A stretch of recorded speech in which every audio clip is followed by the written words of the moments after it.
Pour les vacances de la Toussaint et les fêtes de fin d'année, votre agence Riverain Tour Intercontinental de Paris vous propose des offres exceptionnelles à moins de 690 € au départ de Paris vers les Antilles.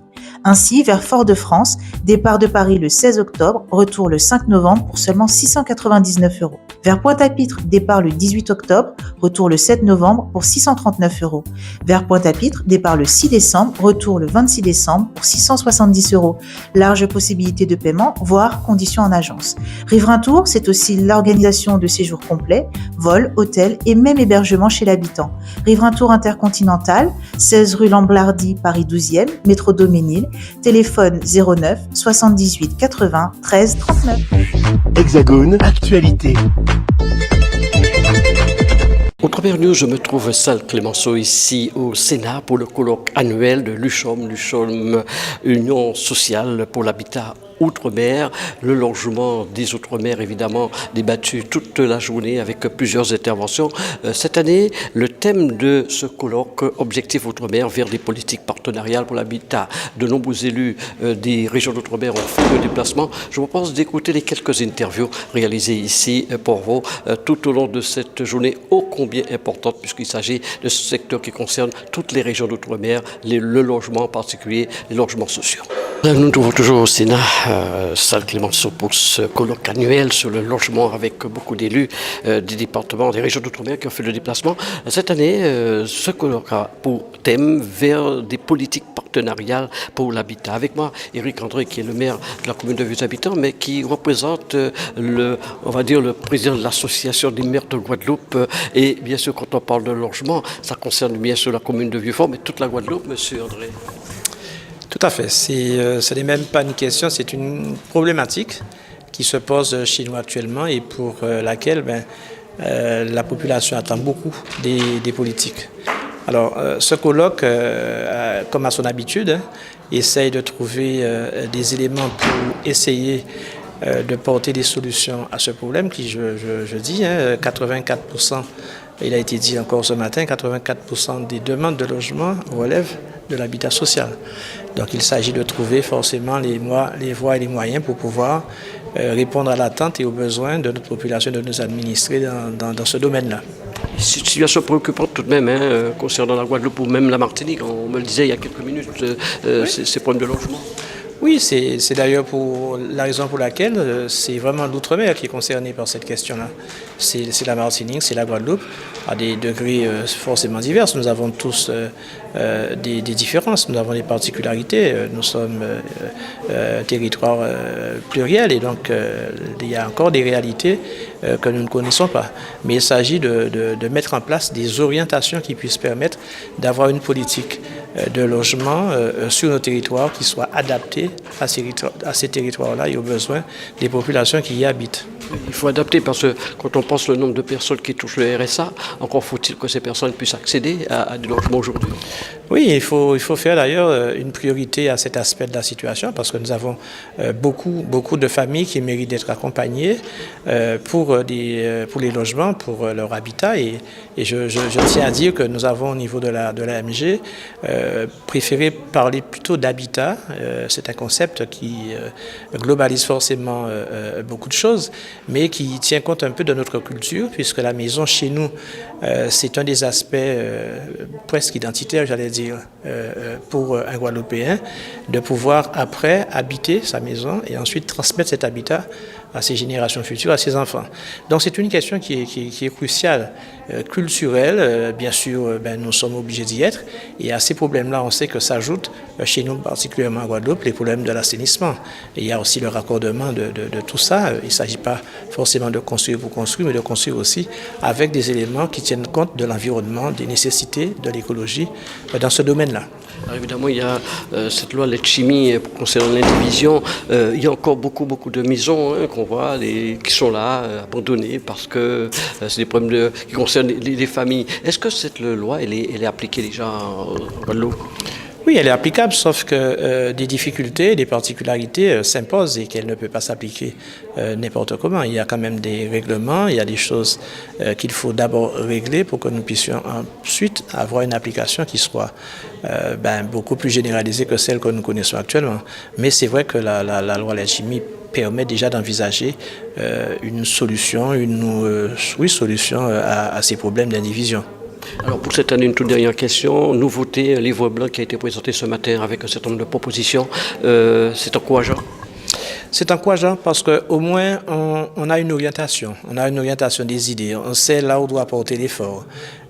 Ça rapporte à un plus haut niveau les préoccupations de nos Guadeloupéens, de nos administrés.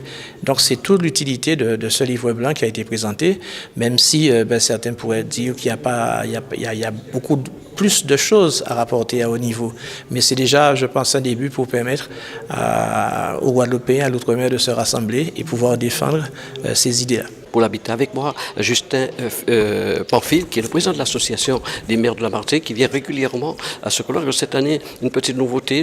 D'abord, il y a eu ce discours du ministre chargé des Outre-mer, et puis il y a ce livre blanc qui est sorti avec un certain nombre de propositions. Vous les trouvez précises, concrètes pour la Martinique? Alors, c'est vrai que c'est ma deuxième participation. L'an dernier, effectivement, il me semble que la manifestation était tombée davantage dans la période du congrès des maires. Donc, il y avait un peu plus d'élus présents et c'était une très bonne chose.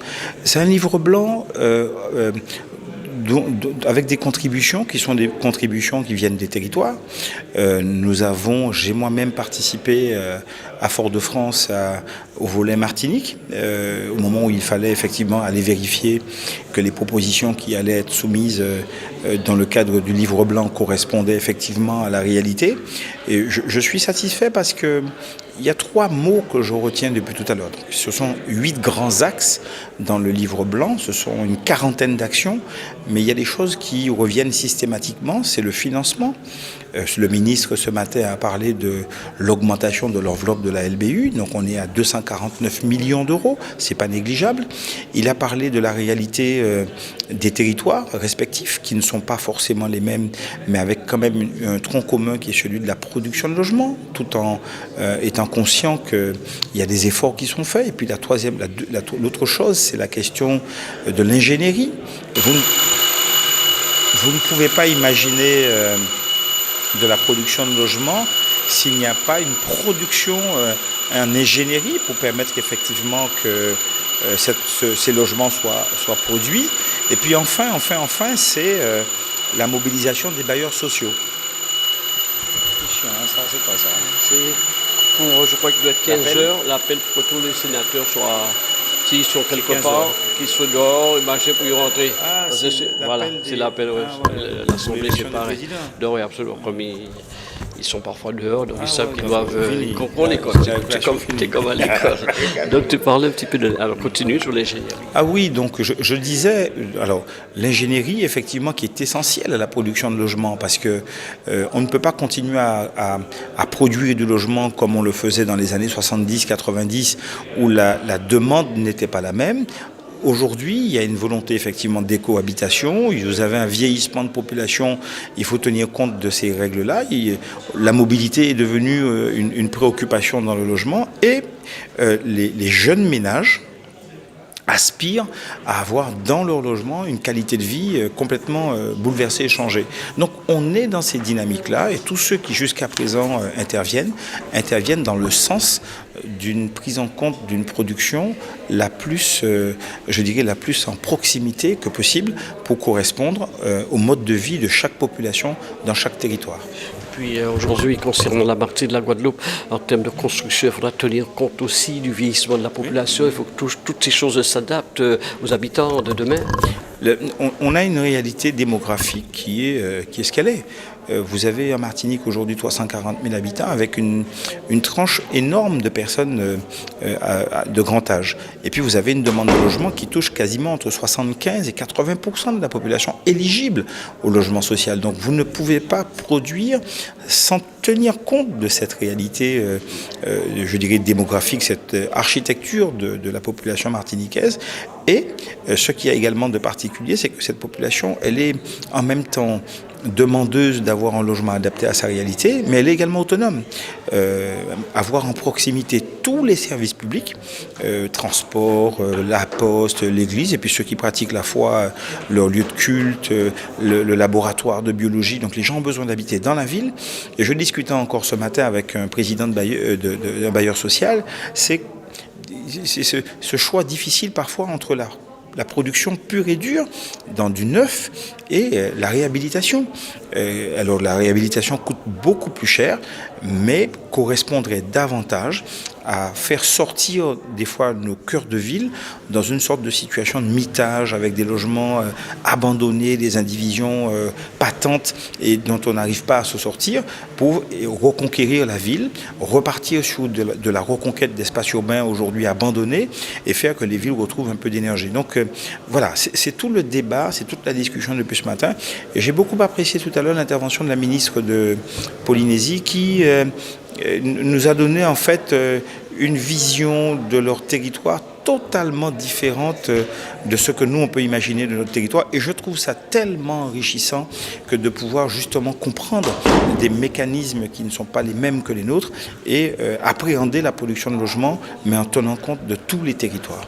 Outre-mer News, je vous le disais que je me trouvais toujours à Saint-Clémenceau ici au Sénat pour ce colloque annuel organisé par l'USHOM, qui est l'Union sociale pour l'habitat outre-mer. Autant vous dire, tout au long de cette journée, on va parler des problématiques du logement en outre-mer. Et puis, de nombreux élus qui ont fait le déplacement depuis les régions d'outre-mer, Guadeloupe, Martinique, Guyane et j'en passe. À m'accompagner Teddy Foul, qui est 14e vice-président de Cap Excellence. Il s'occupe justement, il est au niveau de la commission habitat, politique de la ville. Autant dire, c'est une journée qui concerne particulièrement votre secteur.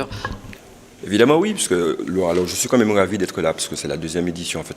La présence aujourd'hui, qui consiste aujourd'hui à représenter véritablement le président de Cap Excellence, en tout cas Eric Jalton, et l'ensemble des élus communautaires de Cap Excellence, puisqu'il s'agissait pour nous aujourd'hui de faire entendre aussi la voix des Outre-mer, la voix de la Guadeloupe, et singulièrement la voix de Cap Excellence, donc le périmètre que je représente, qui est aujourd'hui en son sein, c'est quand même 110 000 habitants, c'est 55 000 logements sociaux.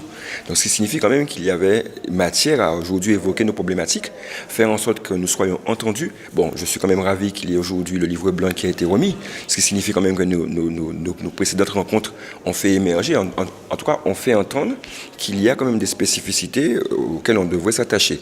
Nous, aujourd'hui, Cap Excellence, en tout cas, sur le périmètre de la Guadeloupe, on a mis en place ce qu'on appelle un PLH, le plan local de l'habitat, ce qui permet aujourd'hui que nous puissions rétablir un certain équilibrage justement en matière d'habitat sur le périmètre, puisque, bon, pour ne pas trop épiloguer là-dessus, mais il s'agissait quand même aussi de rappeler que nous sommes certes au cœur de la Guadeloupe, mais nous avons aussi ce besoin de créer de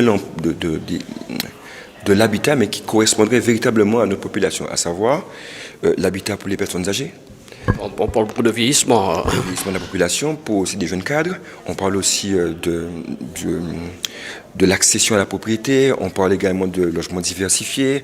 En fait, tout a été englobé aujourd'hui pour vraiment montrer que nous avons aussi mis en place des outils, ne serait-ce que la CIA, la Commission intercommunale d'attribution de logements. En fait, tous ces éléments-là nous ont permis de faire en sorte qu'il y ait une démarche profonde, puisqu'on est en train d'entamer ce qu'on appelle le NPNRU, nouveau programme de renouvellement urbain, ce qui va, qui va concerner les 3 communes de Cap Excellence, à savoir plus de 800 logements qui vont être démolis et construits pour emmener une certaine population dans un parcours résidentiel favorable. C'est pour ça que nous travaillons.